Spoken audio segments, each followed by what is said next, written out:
গল্পের শুরুতে আমরা একটি মেয়েকে দেখি যে রাস্তার ঠিক মাঝখানে নিজের জীবন শেষ করার জন্য শুয়ে আছে। কিছুক্ষণের মধ্যে এই রাস্তায় একটা গাড়ি চলে আসে। মেয়েটি যেই গাড়িটিকে নিজের দিকে আসতে দেখে একটা যন্ত্রণাদায়ক মৃত্যুর ভয়ে সে নিজের সিদ্ধান্ত বদলে ফেলে আর রাস্তা থেকে উঠে পাশে চলে যায়। তখন গাড়ির চালকও মেয়েটির সাহায্য করার জন্য থামে না, সে একদম উপেক্ষা করে চলে যায়, যেন কিছুই দেখেনি। এই মেয়েটার নাম লিসা। লিসার জীবন একদমই ঠিকঠাক চলছে না। আসলে আজ লিসার মেয়ে জন্মদিন, কিন্তু এখন তার মেয়ে এই দুনিয়ায় আর নেই। তারপর আমরা দেখি যে কিছুক্ষণ আগে যে গাড়িটা লিসাকে উপেক্ষা করে চলে গিয়েছিল সেই গাড়ি চালকের নিজের ভুল বোধ হয়, তাই সে গাড়ি রিভার্স করে লিসার কাছে আসে। গাড়ির ভিতরে বসা অ্যাডাম নামের লোকটা লিসাকে জিজ্ঞাসা করে, তুমি ঠিক আছো? যার উত্তরে লিসা বলে, হ্যাঁ আমি ঠিক আছি, আমার কিছু হয়নি। আর উত্তরে লোকটা লিসাকে বলে, এই নির্জন এলাকা থেকে শহর অনেক দূর, তাই যদি তুমি চাও তাহলে আমি তোমাকে শহর পর্যন্ত লিফট দিতে পারি। লিসা রাজি হয়ে যায় আর তৎক্ষণাৎ তার গাড়িতে উঠে বসে। যাত্রার সময় অ্যাডাম লিসাকে জিজ্ঞাসা করে, তুমি একাই নির্জন জায়গায় কি করছিলে? লিসা অ্যাডামকে বলে যে আজ আমার মেয়ের জন্মদিন, যে কারণে আজ সে আমার খুব মনে পড়ছে, কিন্তু দুর্ভাগ্যবশত সে এখন এই দুনিয়ায় নেই, আর এখন আমি একদম একা। এই দুনিয়ায় এমন কেউ নেই যাকে আমি নিজের বলে ডাকতে পারি। লিসার এই কথা শুনে অ্যাডাম বলে, আচ্ছা এই কারণেই তুমি রাস্তার মাঝখানে মরার জন্য শুয়েছিলে? উত্তরে লিসা বলে, আমি মরতে চাই না, শুধু একবার কোনোভাবে নিজের মেয়ের সাথে দেখা করতে চাই। ঠিক তখনই লিসা গাড়ির রেডিও চালু করে। রেডিওতে একটা খবর চলছিল। রিপোর্টার জানাচ্ছে যে জঙ্গলে একটা সিরিয়াল কিলার ঘুরছে, আর সকালে এই কিলার আরো দুটো মেয়েকে খুন করেছে। পুলিশের কাছে খুনির ছবি না থাকলেও তাদের কাছে এই তথ্য আছে যে খুনি একটা ফর্সা রঙের লোক, তার কাছে ব্রাউন রঙের গাড়ি আছে, আর তার ডান হাতে একটা ক্রসের চিহ্ন আছে। এই খবর শুনে লিসার পায়ের নিচের মাটি সরে যায়। আর রেডিওতে যে খুনির হুলিয়া বলা হচ্ছিল সে আর কেউ না, ঠিক অ্যাডামই ছিল। তার হাতে ক্রসের চিহ্ন দেখে লিসা খুব ভয় পেয়ে যায়। তার আগে যে লিসা নিজেকে বাঁচানোর জন্য কিছু করতে পারে, ঠিক তখনই অ্যাডাম হঠাৎ জোরে গাড়ি ব্রেক কষে, ফলে লিসার মাথা খুব জোরে ড্যাশবোর্ডে ধাক্কা খায় আর লিসা অজ্ঞান হয়ে যায়। কিছুক্ষণ পর যখন লিসার চোখ খোলে তখন সে নিজেকে একটা অদ্ভুত ভাঙকারের বন্দি অবস্থায় দেখতে পায়, যেটা চারদিক থেকে মজবুত লোহার দেয়াল দিয়ে তৈরি। লিসা নিজেকে এই বন্ধ জায়গায় বন্দি দেখে খুব ঘাবড়ে যায় আর সাহায্যের জন্য চেঁচাতে থাকে, কিন্তু তার সাহায্য করার জন্য কেউ আসে না। আমরা দেখি লিসাকে একটা আলাদা ধরনের স্যুট পরানো হয়েছে আর তাতে একটা ঘড়িও পরানো হয়েছে। লিসা সেই ঘড়ি খোলার খুব চেষ্টা করে, কিন্তু ঘড়িটা এতটাই মজবুত ছিল যে অনেক চেষ্টার পরও তার হাত থেকে খুলতে পারে না। শেষমেশ যখন তার মনে হয় যে এই জায়গা থেকে বেরোনো অসম্ভব, তখন সে ক্লান্ত হয়ে এক জায়গায় বসে কাঁদতে থাকে। ঠিক তখনই সে চেম্বারের দরজা খুলে দেয়। লিসা দেখে দরজার ওপাশে একটি টানেল আছে, সেই টানেলের শেষ প্রান্ত থেকে আলো দেখা যাচ্ছে। লিসার মনে হয় যে এই জায়গা থেকে বেরোতে হলে এই টানেল দিয়ে যেতে হবে। লিসা খুশি হয়ে যায় যে তাকে বাইরে বেরোনোর রাস্তা মিলে গেছে, কিন্তু যেই সে টানেলের ভিতর পা দেয় ঠিক তখনই তার পিছনে সেই চেম্বারের দরজাটি নিজে নিজে বন্ধ হয়ে যায়। এটা দেখে লিসার শ্বাস আটকে যায় আর এখন তার মনে হয় যে সে আগের চেয়েও বেশি বিপজ্জনক জায়গায় আটকে গেছে। ঠিক তখনই লিসার হাতে বাঁধা ব্রেসলেট অ্যালার্ম বাজতে শুরু করে আর 11 মিনিটের টাইমার সেট হয়ে যায়। এটা দেখে লিসা বুঝে যায় যে 11 মিনিটের মধ্যে এখান থেকে বেরোতে হবে, নাইলে সে চিরকালের জন্য এখানে বন্দি থেকে যাবে। তাই লিসা হাত পায়ের উপর ভর দিয়ে হামাগুড়ি দিয়ে তাড়াতাড়ি সে আলোর দিকে এগোতে থাকে, কিন্তু যতই সে আলোর দিকে যেতে থাকে ঠিক ততই হঠাৎ টানেলের সামনের দরজা ধীরে ধীরে বন্ধ হতে থাকে। এটা দেখে লিসা আরো জোরে এগোতে থাকে, কিন্তু যখন সে দরজার কাছে পৌঁছায় ততক্ষণে দরজা পুরোপুরি বন্ধ হয়ে গেছে। লিসার কিছুই বোঝা আসছিল না যে এখন কি করবে। সে চেঁচিয়ে চেঁচিয়ে কাঁদতে থাকে। ঠিক তখন তার চোখে পড়ে সেই দরজার পাশ দিয়ে যাওয়া আরেকটি টানেলের ওপর, কিন্তু সেই রাস্তাটি খুবই সরু ছিল। লিসার কাছে আর কোনো উপায় ছিল না, তাই সে সাহস করে কোনো রকমে টানেলের ভিতর ঢুকে পড়ে আর অনেক কষ্টের পর সেই রাস্তা পার করে এগিয়ে একটা এমন জায়গায় পৌঁছায় যেখানে প্ল্যাটফর্মের মতো দুটি রাস্তা তৈরি ছিল। একটি রাস্তার উপর দিয়ে যাচ্ছিল, আরেকটি রাস্তা নিচে দিয়ে যাচ্ছিল। লিসা কিছুই বুঝতে পারছিল না আর সে উপরের রাস্তাটা বেছে নিয়ে হাঁটুর উপর ভর দিয়ে এগোতে থাকে, কিন্তু একটু এগোতেই নিচের ফ্লোর উপরে উঠতে শুরু করে। যদি সময় মতো লিসা এখান থেকে না বেরোতে পারে তাহলে নিচের রাস্তা তাকে উপরে চেপে মেরে ফেলবে। লিসা ভয়ে আরো জোরে জোরে এগোতে থাকে। সে ঠিক সেই জায়গায় মাঝখানে চাপা পড়তে যাচ্ছিল যে ঠিক তখনই টানেলের শেষ পর্যন্ত তার হাত পৌঁছে যায়, আর যে রাস্তাটা পুরোপুরি বন্ধ হওয়ার কথা ছিল ঠিক তার আগে লিসা নিজের জান বাঁচিয়ে সেখান থেকে বেরিয়ে আসতে সক্ষম হয়। নিজেকে চাপ পড়া থেকে বাঁচিয়ে সে একটা স্বস্তির নিঃশ্বাস নেয়, কিন্তু সে জানতো না এখন তার জন্য আরো বড় বিপদ অপেক্ষা করছে, কারণ সামনের রাস্তা আরো বেশি বিপজ্জনক। ঠিক তখনই তার ঘড়িতে অ্যালার্ম বেজে ওঠে। এই অ্যালার্ম বলছিল যে অর্ধেক সময় পার হয়ে গেছে আর এখন তার কাছে মাত্র 5 মিনিট বাকি আছে। তাই সে আবার এগোতে শুরু করে। একটু দূরে যেতে রাস্তার একটা মানুষ শুয়ে থাকতে দেখে। লিসা যখন তার কাছে যায় তখন দেখে যে এটা কোনো জীবিত মানুষ না, বরং একটা পুড়ে যাওয়া মৃতদেহ, যার অবস্থা খুবই খারাপ। এই লাশের হাতেও ঠিক লিসার হাতের মতোই ঘড়ি বাঁধা ছিল। লিসা বুঝে যায় এই মানুষটা তার মতোই এই টানেল থেকে বেরোনোর চেষ্টা করেছিল, কিন্তু সে সফল হয়নি আর মারা গেছে, মানে এখান থেকে বেরোনো অসম্ভব। এই মৃতদেহ দেখে লিসার বেঁচে থাকার বাকি আশাও ভেঙে যায়, কিন্তু সে কোনো রকমের সাহস জোগায় আর মৃতদেহকে পাশে সরিয়ে এগোতে থাকে। যখন সে ঘড়ির দিকে তাকায় তখন সে দেখে আর মাত্র 2 মিনিট সময় বাকি আছে, তাই সে আরো জোরে এগোতে থাকে। ঠিক তখনই মজবুত লোহার গ্রিল তার রাস্তায় আটকে দেয়। সঙ্গে সঙ্গে টানেলের দেয়াল থেকে প্রচুর হিটিং পাইপ বের হয়ে আসে, এক জায়গাকে গরম করতে শুরু করে। এটা দেখে লিসা পুরোপুরি ঘাবড়ে যায়। সে বুঝে যায় যে খুব শীঘ্রই তার লাশও সে পুরা মানুষের মতো এই টানেলে পড়ে থাকবে। সামনে কি করবে কিছুই বুঝে আসছিল না। ঠিক তখনই তার পেছনের দেয়ালে একটা ছোট অংশ খুলে যায়, যেটা দেখে সে পিছনের দিকে হামাগুড়ি দিয়ে তার ভিতরে ঢুকে পড়ে। পরের মুহূর্তে একটা কাঁচের দরজা এসে সেই অংশটা পুরোপুরি বন্ধ করে দেয়। যখনই লিসার হাতের ঘড়িতে টাইমার শূন্যতে পৌঁছায় ঠিক তখনই হিটিং পাইপ থেকে আগুনের ঝর্ণার মতো বেরোতে শুরু করে, আর দেখতে দেখতে পুরো টানেল আগুনের শিখায় ডুবে যায়। লিসা যে অংশে বন্ধ ছিল সেটা পুরোপুরি সুরক্ষিত ছিল, সে কারণে তার যান বেঁচে যায়। কিছুক্ষণ পর সে হিটিং পাইপ গুলো আবার দেয়ালের ভিতর চলে যায়। লিসা যে অংশ বন্ধ ছিল তার চেম্বারের দরজা খুলে যায়। লিসা যা কিছু এইমাত্র নিজের চোখের সামনে দেখেছে তার জন্য সে এই অংশ থেকে বেরোতে চায় না, কিন্তু সেই অংশের দেয়াল লিসাকে বাইরে ঠেলে দেয় আর আগের মতোই নিজে নিজে টানেলের সঙ্গে যুক্ত হয়ে যায়। লিসা যে সেখান থেকে বেরিয়ে আসে তখনই তার ঘড়ি আবার 11 মিনিটে টাইমার সেট হয়। সে যেই একটু এগোয় ঠিক তখনই টানেলের উপরের অংশ নিচে নেমে আসতে থাকে আর ঠিক তার সঙ্গে লেগে যায়। শুধু এতটুকু ফাঁকা থাকে যে সে হামাগুড়ি দিয়ে এখান থেকে এগোতে পারে। লিসা এখন পুরোপুরি অসহায় হয়ে গেছে। সে জোরে জোরে কাঁদতে থাকে। যখন তার চোখ ঘড়ির উপর পড়ে তখন দেখে তার সময় শেষ হয়ে আসছে, যার মানে ঠিক 11 মিনিট পর আবার এই টানেলের আগুনের বন্যা আসবে আর লিসাকে ছাই করে দেবে। সে ভাবে যে এত খারাপ মৃত্যু মরার চেয়ে ভালো যে আরেকবার এখান থেকে বেরোনোর চেষ্টা করি। তাই সে আবার সাহস করে নিজের যান বাঁচানোর জন্য পিঠের উপর শুয়ে হাতের সাহায্যে হামাগুড়ি দিয়ে এগোতে থাকে। একটু এভাবে হামাগুড়ি দিয়ে যাওয়ার পর টানেল শেষ হয়ে যায় আর সামনে আসে পানির একটা ট্যাঙ্ক। লিসা খুব ক্লান্ত হয়ে গিয়েছিল আর তৃষ্ণায় তার খুব খারাপ অবস্থা। সেভাবে শুয়ে থেকে হাতের সাহায্যে পানি খেয়ে তেষ্টা মেটায়। তখন সে নিজের ঘড়ির দিকে তাকায়, তখন দেখে এখন মাত্র 8 মিনিট বাকি। পানি ছাড়া আর কোনো রাস্তা দেখা যাচ্ছিল না, তাই সে একটা লম্বা নিঃশ্বাস নিয়ে পানিতে নেমে পড়ে। পানিতে নামার পর ট্যাঙ্কটা অনেক বড় ছিল। এখন তার বোঝা আসছিল না। সে এদিক ওদিক পানি থেকে বেরোনোর রাস্তা করতে থাকে, কিন্তু কোনো বেরোনোর রাস্তা পায় না। অন্যদিকে যেখান থেকে সে এই ট্যাঙ্কে নেমেছিল সেদিকের রাস্তাও বন্ধ হয়ে গেছে। এখন তার শ্বাসও ফুরিয়ে আসছিল। ঠিক তখনই ট্যাঙ্কের ওপরের দিকে একটা দরজা খুলে যায়। এছাড়া তাড়াতাড়ি সেই দরজা দিয়ে উপরে উঠে আসে। বাইরে আসা মাত্র সে জোরে জোরে নিঃশ্বাস নেয় আর সামনের রাস্তা ঠিক করতে থাকে। কিন্তু লিসা খুব বেশি ক্লান্ত হয়ে গিয়েছিল। এগুলো তার জন্য কষ্টকর হয়ে উঠেছিল। আর কিছুক্ষণের মধ্যে প্রচন্ড ক্লান্তির কারণে লিসার রাস্তার মাঝখানে ঘুম পেয়ে যায়। কিন্তু ঠিক তখনই লিসার কানে কারো চিৎকারের আওয়াজ গুঞ্জরিত হয়। সেখানে আরো কেউ ছিল যে সাহায্যের জন্য ডাকছিল। তার আওয়াজ শুনে লিসার ভেতরে বেঁচে থাকার একটা আশা জেগে ওঠে। তাই সে তাড়াতাড়ি সে আওয়াজের পিছনে ছোটে। হঠাৎ এক জায়গায় তার ঠিক নিচে একটা দরজা খুলে যায়, যার ভিতরে ফুটন্ত এসিড ছিল। লিসা সেই এসিডে পড়ে যাওয়া থেকে বেঁচে যায়। এই এসিড এতটাই ভয়ঙ্কর যে মজবুত লোহাকেও কয়েক সেকেন্ডে গলিয়ে দিতে পারে। লিসা তাড়াতাড়ি নিজের কাপড়ের একটা টুকরো কেটে সেটাকে পরীক্ষা করার জন্য এসিডে ডুবিয়ে দেয়। কাপড়টা কয়েক সেকেন্ডের মধ্যে কালো ছাই হয়ে যায়। এটা দেখে সে খুব সাবধানে এগোতে থাকে। সে নিজের হাত পা সেই গর্তের কিনারায় রেখে সে জায়গা পার করতে যাচ্ছিল যে ঠিক তখনই তার হাঁটুতে এসিড লেগে যায়। ফলে লিসা ব্যথায় চেঁচিয়ে ওঠে। ভাগ্যক্রমে তার সুটের কারণে তার হাঁটু গলে যাওয়া থেকে বেঁচে যায়, কিন্তু তার হাঁটুতে একটা গভীর ক্ষত হয়ে যায়। ভালো কথা এই যে এখন সাহায্যের আওয়াজটা অনেক কাছ থেকে আসছিল। লিসা নিজের ব্যথা ভুলে আবার সে আওয়াজের পিছনে ছুটে আর অবশেষে একটা লোহার গ্রিডের কাছে পৌঁছায়। আর কিছুটা দূরে আরেকটা গ্রিড ছিল যার পেছনে একজন পুরুষ মানুষ ছিল। এই লোকটার গায়েও লিসার মতোই ঘড়ি আর স্যুট পরা ছিল।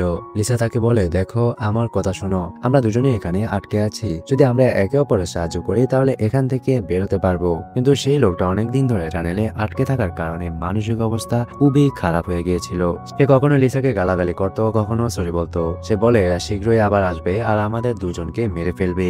এই কথা বলে সে পাগলের মতো জোরে জোরে হাসতে থাকে। ঠিক তখনই লিসা দেখে তার হাতে বাঁধা ঘড়িতে 60 সেকেন্ডের কাউন্টডাউন শুরু হয়ে গেছে। হিটিং পাইপগুলো আবার দেয়াল থেকে বেরিয়ে আসে। আর এবার বাঁচার জন্য যে সেফ চেম্বার ছিল সেটা লিসা আর সেই পাগল লোকটার মাঝখানে খুলে যায়। সেখানে শুধু একজন মানুষের লুকানোর জায়গা ছিল।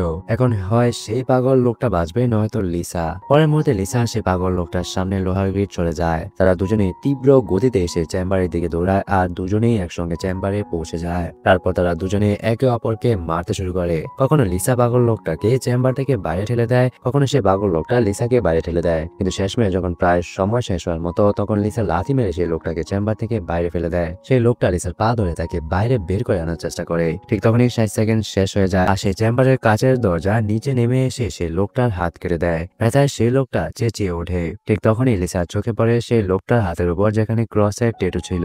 সেই ট্যাটু দেখে লিসা বুঝতে পারে যে এই লোকটা আর কেউ নয়, যে তাকে গাড়িতে অজ্ঞান করেছিল সেই সিরিয়াল কিলার অ্যাডামই। এখন লিসার সব দ্বিধা দূর হয়ে যায়। আগে লিসার মনে হচ্ছিল অ্যাডাম এখানে তাকে বন্দি করে রেখেছে, কিন্তু তার ধারণা ভুল ছিল, কারণ বেচারা অ্যাডাম তো এখানেই নিজেই মৃত্যুর মুখে।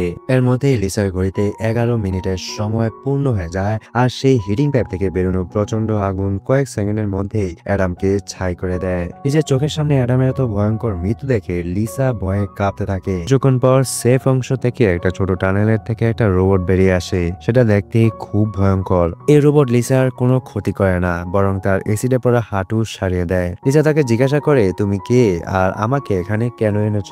উত্তরে সেই রোবটের মুখ থেকে একটা টুল বেরিয়ে আসে, আর সেই টুল লিসার স্যুটের সঙ্গে যুক্ত হয়ে যায়। সেই টুলের সাহায্যে লিসা সব ফ্ল্যাশব্যাক মনে পড়তে থাকে, যখন সে গাড়িতে অ্যাডামের সঙ্গে ছিল তখন। আর অ্যাডামের আসল পরিচয় জানার পর অ্যাডামের সঙ্গে তার ঝগড়া হয়। সে সময় অ্যাডাম লিসার বুকে ছুরি মারে গাড়ি থেকে বাইরে ফেলে দেয়। সেই মুহূর্তে লিসা আকাশ থেকে তার দিকে আসা একটি সাদা আলো দেখতে পায়। তারপর লিসা আবার বর্তমানে ফিরে আসে। এখন একটা কথা বোঝা যায় যে এলিয়েনরাই সেই দানব অ্যাডামের হাত থেকে তার জান বাঁচিয়ে তাকে এখানে এনেছে, কিন্তু কেন এনেছে তা না বলে সে রোবট চলে যায়। লিসা এটাও বোঝা যায় যে তাকে মারার ইচ্ছে নেই তাদের, শুধু তাকে এই গেমটা পার করতে হবে, তবে সেখান থেকে বের হতে পারবে। লিসা এখন সামনের রাস্তা ঠিক করতে সে চেম্বার থেকে বেরিয়ে আসে। অ্যাডামের কাটা হাতও সেখানে পড়েছিল। ঠিক সেই সময় লিসার চোখ পড়ে সে কাটা হাতের টাইমারের নিচে কিছু চিহ্নের উপর। লিসা যে চিহ্নগুলোর মানে বোঝার চেষ্টা করছিল, ঠিক তখনই একটা ঘূর্ণায়মান ফ্যান তার দিকে আসতে থাকে। সেটা দেখে লিসা নিজের জান বাঁচানোর জন্য আর বেঁচে যাওয়ার পর একটা গর্ত দিয়ে উপরের টানেলে চলে যায়। ঠিক তখনই হঠাৎ তার কানে টানেলের উপর দিয়ে কারোর হাঁটার আওয়াজ আসে। সে আওয়াজ এক জায়গায় গিয়ে থেমে যায়। সে জায়গায় টানেলের ঢাকনা খুলে যায়, আর তার ভিতর থেকে একটা ভয়ঙ্কর প্রাণী নেমে আসে, যে দেখতে মানুষের মতো হলেও জন্তুর মতো ঘর করছিল। তার শরীর পুরোপুরি পুড়ে গিয়েছিল, আর তার চোখ দুটো সাদা পাথরের মতো চকচক করছিল। ঠিক তখনই লিসা চোখ পড়ে তার কাটা হাতের দিকে। সেই কাটা হাত দেখে লিসা বুঝতে পারে যে এটা আর কেউ নয়, পুড়ে যাওয়ার পর রাক্ষসে পরিণত হওয়া অ্যাডাম। এখন সে লিসাকে মারতে চায়। অ্যাডামের চোখ পড়ে গিয়েছিল, এই কারণে লিসাকে দেখতে পাচ্ছিল না, কিন্তু শুনতে পাচ্ছিল। লিসা চুপচাপ ধীরে এগোতে থাকে, কিন্তু ঠিক তখনই তার ঘড়ি মেঝেতে ধাক্কা খেয়ে একটা হালকা আওয়াজ হয়। এটা শুনে অ্যাডাম সন্দেহ হয়, আর সে তীব্র গতিতে লিসাকে মারার জন্য তার পিছনে আসতে থাকে। লিসা তার হাতে লাগার আগে একটা সরু টানেল দিয়ে পাশে চলে যায়। অ্যাডামের চোখে কিছু দেখতে না পাওয়ার কারণে সে সেই জায়গায় পার করতে পারে না। লিসা সেই টানেল দিয়ে এগিয়ে এমন একটা জায়গায় পৌঁছায় যেখানে তার সামনে এগোনোর জন্য দুটো রাস্তা ছিল। লিসার কিছুই বুঝে আসছিল না কোন রাস্তা বেছে নিবে। অনেকক্ষণ ভেবেও কোনো কিছু বুঝতে পারে না। তখন সে অনুমান করে বাঁ দিকের টানেলে ঢুকে পড়ে। টানেলের বাইরে একটা ঘর ছিল, যার চারদিকে কাচের দেয়াল। সেই দেয়ালগুলোতে লিসার জন্মের থেকে শুরু করে মেয়েকে জন্ম দেওয়া পর্যন্ত সব স্মৃতি দেখা যাচ্ছিল। এখানে লিসা এটাও দেখে যে কিভাবে তার অসাবধানতার কারণে তার মেয়ের প্রাণ গেছে। লিসা নিজের মেয়েকে মনে করে খুব কাঁদতে থাকে। ঠিক তখনই সে দেখে উপরের ছাদ থেকে অ্যাডাম আবার তার পিছনে আসে, কিন্তু লিসা তার থেকে জান ছাড়িয়ে আরেকটা টানেলে পৌঁছে যায়। এখানে সে এমন কিছু দেখে যা তার খুশির সীমা থাকে না। সে দেখে যে টানেলের শেষে বাইরে নীল আকাশ ঝকঝক করছে। নিজের স্বাধীনতাকে এত কাছে দেখে লিসার ভিতরে আবার সাহস ফিরে আসে, কিন্তু সেই টানেলের পার করার জন্য তাকে কাঁটাতারের রাস্তা দিয়ে যেতে হবে। তখন মাত্র 60 সেকেন্ড সময় বাকি ছিল। পরের মুহূর্তে হিটিং পাইপগুলো দেয়াল থেকে বেরিয়ে আসে, যারা 60 সেকেন্ড শেষ হলে এই জায়গাতে আগুনে ভরে দেবে। লিসার সময় নষ্ট না করে কাঁটাতারের নিচ দিয়ে যেতে থাকে, ফলে সেই কাঁটাতারগুলো তার শরীরে ঢুকে লিসার পিঠ ভয়ানক ভাবে কেটে দেয়। লিসা প্রচন্ড যন্ত্রণায় থাকে, আর তার পিঠ থেকে প্রচুর রক্ত বেরোতে থাকে, কিন্তু লিসা নিজের কথা না ভেবে ধীরে ধীরে আকাশের দিকে এগোতে থাকে। ঠিক তখনই পিছনের টানেলের চেম্বার খুলে যায়, আর অ্যাডাম ঝট করে গিয়ে তার ভিতরে লুকিয়ে পড়ে। তখন আর কিছুক্ষণের মধ্যে আগুনের বন্যা আসবে। রক্তে লাল হয়ে লিসা বাইরে বেরোনোর চেষ্টা করে, কিন্তু অতিরিক্ত রক্তপাতের কারণে এখন এগোনো তার জন্য কঠিন হয়ে পড়েছে। তার চোখ ঝাপসা হয়ে আসছে। ঠিক তখনই 60 সেকেন্ড শেষ হয়ে যায়, আর পরের মুহূর্তেই সেখানে আগুন ঝরতে শুরু করে। তার আগে যে আগুনের বন্যা লিসাকে গ্রাস করবে, ঠিক আগে লিসার ঠিক নিচে একটা দরজা খুলে যায়, আর সে নিচে একটা চেম্বারে পড়ে অজ্ঞান হয়ে যায়। কিছুক্ষণ পর লিসার চোখ খুলে তখন সে দেখে সে আবার সেই জায়গায় চলে এসেছে যেখান থেকে সে শুরু করেছিল। মানে এতক্ষণ যে পরিশ্রম করেছে বেরোনোর জন্য সবকিছু বৃথা গেছে। এটা দেখে লিসা এখন পুরোপুরি ভেঙে পড়ে। ঠিক তখনই সে রোবট আবার চিকিৎসা করার জন্য আসে। লিসা তাকে চিকিৎসা করতে বাধা দেয়, কারণ সে আবার এসব পুনরাবৃত্তি করার জন্য প্রস্তুত নয়। সে রোবটকে বলে যে সে এখন শুধু মরতে চায়। রোবট লিসার কথা মেনে নেয়, আর তার মুখে একটা ইনজেকশন বেরিয়ে লিসার শরীরের দিকে এগোতে থাকে। ঠিক তখনই লিসার মনে পড়ে অ্যাডামের হাতে থাকা চিহ্নগুলোর কথা। সে বুঝতে পারে যে নিশ্চয়ই এই চিহ্নগুলো এখান থেকে বেরোনোর পথ বলে দেয়। তাই সে নিজের রক্ত দিয়ে দেয়ালে অ্যাডামের হাতে থাকা চিহ্নগুলো আঁকতে থাকে। সেগুলো খুব মনোযোগ দিয়ে দেখার পর লিসা বুঝে যায় যে এগুলো তীর তীর চিহ্ন যেগুলো এখান থেকে বেরোনোর দিক নির্দেশ করে। যেমন প্রথম তীর চিহ্ন বাঁদিকে মোড়ানো ছিল, তার মানে রাস্তা যে দুটো টানেল আসবে তার মধ্যে বাঁদিকে টানেলে যেতে হবে। দ্বিতীয় নম্বর তীর চিহ্ন ডানে মোড়ানো ছিল, মানে প্রথম টানেল পার হওয়ার পর যখন আবার দুটো টানেল আসবে তখন ডান দিকে টানেলে যেতে হবে। তার মনে হয় যে নিশ্চয়ই আমার ঘড়ির নিচে এই ধরনের চিহ্ন আছে যেগুলো এখান থেকে বেরোনোর দিক নির্দেশ করে। এটা বুঝতে পেরে লিসা সেই রোবটকে তার ক্ষতগুলো সারিয়ে দেওয়ার কথা বলে। ক্ষতগুলো সারিয়ে নেওয়ার পর সে নতুন আশা নিয়ে আবার ভিতরে টানেলে ঢুকে পড়ে। লিসা আগেই সেই টানেলগুলো দিয়ে গেছে, তাই সে খুব সহজেই এই টানেলগুলো পার করে এগোতে থাকে আর সে এসিডে ভরা গর্তের কাছে গিয়ে থামে। সেখানে সে নিজের ঘড়িকে এসিডে পুড়িয়ে কবজি থেকে আলাদা করে। তার কবজিতেও ঠিক অ্যাডামের মতো চিহ্ন ছিল, শুধু সামান্য পার্থক্য।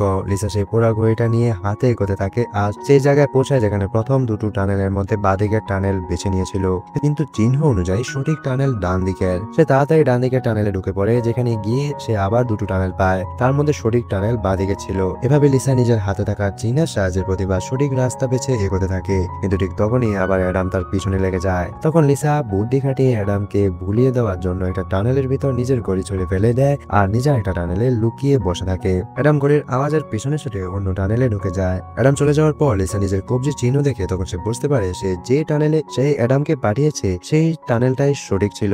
এটা দেখে লিসা খুব চিন্তিত হয়ে পড়ে। এখন লিসার কাছে আর কোনো উপায় ছিল না, তাই সে ধীরে ধীরে অ্যাডাম যে টানেলে গিয়েছে সেখানে ঢুকে পড়ে। এই টানেলটা একদম আলাদা ছিল, মনে হচ্ছিল যেন এটা কোনো বড় জন্তুর পেট। লিসা ধীরে ধীরে এগোতে থাকে। একটু এগিয়ে এসে দেখে তার ঘড়ির সামনে পড়ে আছে, কিন্তু অ্যাডামও সেখানে উপস্থিত। অ্যাডাম এখন আর দেখতে পায় না, তাই লিসা চুপ করে সেই ঘড়িটা তুলে নেয়। কিন্তু ঠিক তখনই ঘড়িতে 60 সেকেন্ডের বাকি থাকার অ্যালার্ম বেজে ওঠে আর আওয়াজে অ্যাডাম লিসার অবস্থান বুঝে যায়। সে আবার লিসার পেছনে লাগে। অ্যাডাম থেকে বাঁচার জন্য লিসা রাস্তা দিয়ে এসেছিল সেই রাস্তা দিয়ে পিছনে দৌড়াতে থাকে। সে সময় লিসার ঘড়িতে 60 সেকেন্ডের কাউন্টডাউন শুরু হয়ে গেছিল আর টানেল থেকে হিটিং পাইপ গুলো বেরিয়ে এসেছিল।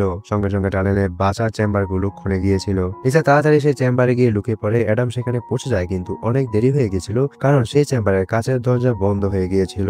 এখানে লিসা অ্যাডামকে বিরক্ত করার জন্য তাকে মন্থ আঙ্গুল দেখায়, কিন্তু দুর্ভাগ্যবশত এবার আগুন ছড়ানোর হিটিং টিউব গুলো আগুন না ছাড়িয়ে ভিতরে চলে যায়, যার পরে চেম্বারের দরজা খুলে যায় আর পরের মুহূর্তে অ্যাডাম লিসার উপর ঝাঁপিয়ে পড়ে। লিসা নিজেকে বাঁচানোর জন্য অ্যাডামের সঙ্গে লড়াই করে আর সেই শয়তানের মাথা নিজের পায়ে নিজেই চেপে ধরে। পিছন থেকে চেম্বারের দেয়াল লিসাকে সামনের দিকে ঠেলতে থাকে, যার ফলে সেই শয়তান অ্যাডামের মাথা চটকে যায় আর অবশেষে লিসা অ্যাডাম থেকে মুক্তি পায়। লিসা এখন নিজের রাস্তায় এগোতে থাকে, কিন্তু এগিয়ে গিয়ে আবার দুটো রাস্তা পায়। তার কবজির চিহ্ন অনুযায়ী তাকে ডান দিকে টানেল দিয়ে যেতে হবে আর এটা ছিল সেই ভুলভুলাইয়ার শেষ টানেল। কিন্তু ঠিক তখনই বাঁ দিকের টানেল থেকে একটা মেয়ে বেরিয়ে আসে। তাকে দেখে লিসার চোখ অবাক হয়ে যায় আর সে কাঁদতে শুরু করে, কারণ এই মেয়েটা আর কেউ নয়, তার নিজের মেয়ে নিনাই। নিনা মারা যাওয়ার পর থেকে লিসা বেঁচে থাকাই ছেড়ে দিয়েছিল। তার শুধু একটাই ইচ্ছা ছিল যে কোনোভাবে নিনার সঙ্গে দেখা করতে, আর অবশেষে আজ তার সেই ইচ্ছা পূরণ হয়ে গেল। নিনা তার মা লিসাকে বলে, এবার আবার আমাকে একা ছেড়ে যেও না। যার উত্তরে লিসা বলে, না বাবা, আমি সবসময় তোমার সঙ্গে থাকবো। যার উত্তরে নিনা বলে, তাহলে চলো আমার সঙ্গে বাঁ দিকে টানেলে চলো। লিসা কাঁদতে কাঁদতে বলে, নিনা, আমি তোমাকে আবার হারাতে চাই না, কিন্তু সত্যি তো এই যে তুমি অনেক আগেই মারা গেছো আর আমার গন্তব্য অন্য টানেলে। এত কথা বলে লিসা সেখান থেকে চলে যায়। পেছন থেকে নিনা তাকে ডাকতে থাকে, কিন্তু লিসা মনকে পাথর করে সেই টানেল দিয়ে বেরিয়ে যায়। বাইরে এসে লিসা ফুপিয়ে ফুপিয়ে কাঁদতে থাকে। তারপর লিসা সমালোচনা করে ডান দিকে টানেলে ঢুকে পড়ে, যেখানে টানেলের শেষে খোলা আকাশ দেখা যাচ্ছিল। সে খুশি হয়ে তাড়াতাড়ি এগোতে থাকে, কিন্তু তখনই তার রাস্তায় 3টা লোহার ব্লেড এসে পড়ে, যেগুলো ক্রমাগত দ্রুত গতিতে উপরে নিচে হচ্ছিল। যেগুলো পার করার মানে ছিল নিজেকে টুকরো টুকরো করা, কিন্তু লিসাকে যে কোনো মূল্যে এখান থেকে বেরোতেই হবে। তাই সে লক্ষ্য করে যে এর মধ্যে প্রথম ব্লেডটার প্রতি 4 সেকেন্ডে একবার নিচে নেমে আসছে। লিসা তার কাছে পৌঁছায় আর যে ব্লেডটা উপরে যায় 4 সেকেন্ড পূর্ণ হওয়ার আগে ঝট করে উপাসে চলে যায়। তারপর সে দ্বিতীয় ব্লেডের কাছে পৌঁছায়। একইভাবে দ্বিতীয় ব্লেড প্রতি 3 সেকেন্ডে নিচে আসছিল।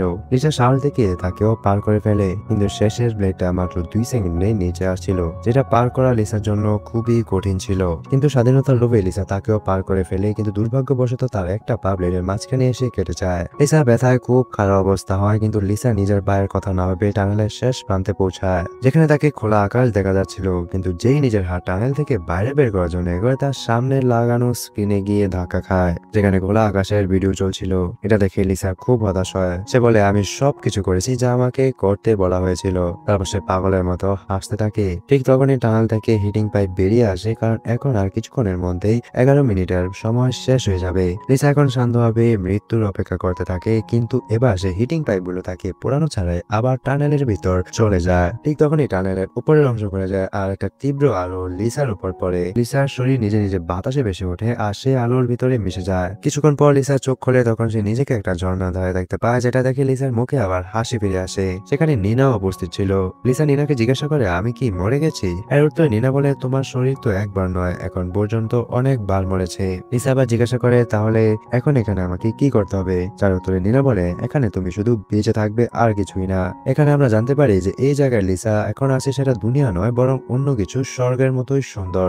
এই মুভিটার যদি ছোটখাটো একটা ব্যাখ্যা আমি আপনাকে দেই, তাহলে যদি বলতে হয় যে এখানে লিসা তার নিজের শাস্তির জন্য জাহান্নামের মতো একটি জায়গায় আটকে যায়। যখন তার পাপ শেষ হয়ে যায়, তখন সে জাহান্নাম থেকে বের হয়ে জান্নাতে পৌঁছায়। মুভিটাকে খুবই কমপ্লিকেট করে দেখানো হয়েছে, বাট মুভির মূল লজিক এটাই ছিল। তো যাই হোক, যার মুভিটা ভালো লেগেছে অবশ্যই একটা লাইক এন্ড সাবস্ক্রাইব করে দিবেন এবং কমেন্ট করে জানাবেন নেক্সট ডে কোন মুভির এক্সপ্লেনেশন চান।